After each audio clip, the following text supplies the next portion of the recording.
Business நேயர்களுக்கு இனிய விநாயகர் சதுர்த்தி நல்வாழ்த்துக்கள். உங்க வீட்டில் அருமையா விநாயகர் பண்டிகை கொண்டாடிட்டு இருப்பீங்கன்னு நம்புறேன். அண்ட் இந்த ஒரு பண்டிகையோட சேர்த்தி நம்ம ஒரு விநாயகர் சிலையாகட்டும் இல்லை அந்த மாதிரியான பாட்ரி பிஸ்னஸ் ஆகட்டும் எப்படி பண்றது அப்படிங்கிற ஒரு வீடியோ கான்செப்டோட தான் நான் இன்னைக்கு வந்திருக்கேன். So without any further delay வாங்க வீடியோக்குள்ள போகலாம்.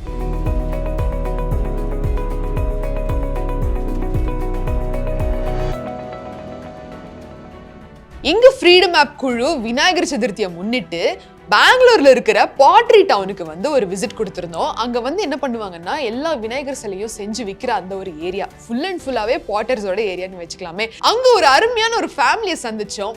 ராஜசேகர் சார், அதாவது அவர் எக்ஸ்பிளைன் பண்ண ஒரு விஷயமும் இந்த பிசினஸ் ஆகட்டும் இல்ல அவங்களோட குடும்ப வரலாறு ஆகட்டும் எல்லாமே சுவாரஸ்யமா இருந்தது. இந்த பாட்டர்ஸ் ஃபேமிலியோட கதை வந்து 150 வருஷத்துக்கும் பழமையானது. முதல்ல மைசூர் மகாராஜாவான கிருஷ்ணராஜ ஒடையர் வந்து பெங்களூர் டு சென்னை ரயில்வே வந்து கன்ஸ்ட்ரக்ட் பண்ணணும் அப்படின்னு நினைக்கிறப்போ அந்த ரயில்வே கன்ஸ்ட்ரக்ஷனுக்காக வேலை செஞ்சவங்க தான் வந்து இந்த பாட்டர்ஸ் ஃபேமிலி அப்படின்னு அவர் சொன்னாரு. அன்னையிலிருந்து இன்னைக்கு வரைக்கும் 6 தலைமுறையா வந்து இந்த பாட்டர்ஸ் ஆர்ட் அண்ட் அந்த கிராஃப்ட் எதுவுமே விடாம அந்த தொழிலை இன்னும் கேரி ஆன் பண்ணிட்டு வந்துட்டு இருக்காங்க. சார் ராஜசேகரோட மகளான ரம்யா அவங்க ஒரு ஆர்டிஸ்ட், அதாவது ஹியூமன் ஃபிகர் ஆகட்டும் இல்ல மத்த எந்த விதமான சிலை செய்யறதாகட்டும் அவங்க அதுக்காகவே விஷுவல் ஆர்ட்ஸ் படிச்சிருக்காங்க. அவங்களையும் நம்ம சந்திச்சோம். அவங்க நம்மளுக்கு எப்படி ஒரு விநாயகர் சிலையை செய்யறது அப்படின்னு கூட சொல்லி கொடுத்தாங்க.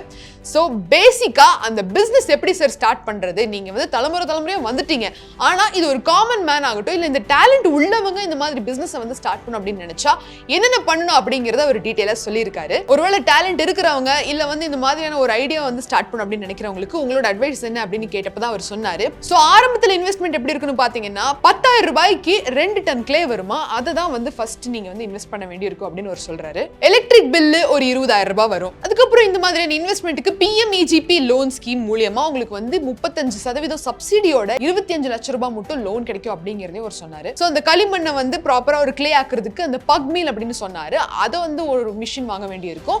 அதை தாண்டி இந்த பாட்டர்ஸ் வீல் இருக்கீங்களா, அதுதான் மெயின், அந்த ஒரு மிஷின் ஒன்று வாங்க வேண்டி இருக்கும்.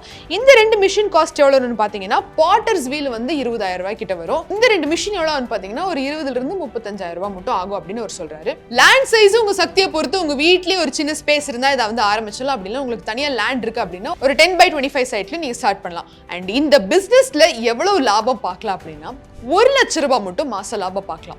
ஏன்னா முழுக்க உங்க டேலண்ட் தான். அதை தேடி வர்றவங்க கோடிக்கணக்கான பேர்.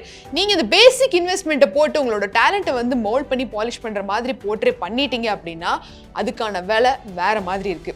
ஸோ 1 லட்சத்திலிருந்து பல கோடிகள் மட்டும் உங்களோட திறமையை வச்சு நீங்க சம்பாதிக்கலாம் இந்த மாதிரியான ஒரு குட்டி பேசிக் பிளான்ல. ஸோ இந்த விநாயகர் சதுர்த்திக்கு நான் அந்த ஒரு ஏரியாவுக்கு போய் அந்த ஒரு பியூட்டிஃபுல்லான ஃபேமிலியை சந்திச்சு இந்த ஒரு பிசினஸ் எப்படி சார் ஸ்டார்ட் பண்றது அப்படிங்கறத கத்துக்கிட்டு வந்து உங்களுக்கும் நான் தெரியப்படுத்திருக்கேன். இவங்க வந்து எந்த விதமான பிளாஸ்டிக்கோ இல்ல எந்த விதமான நான் பயோடிகிரேடபிள் ப்ராடக்ட்ஸோ யூஸ் பண்றது கிடையாது.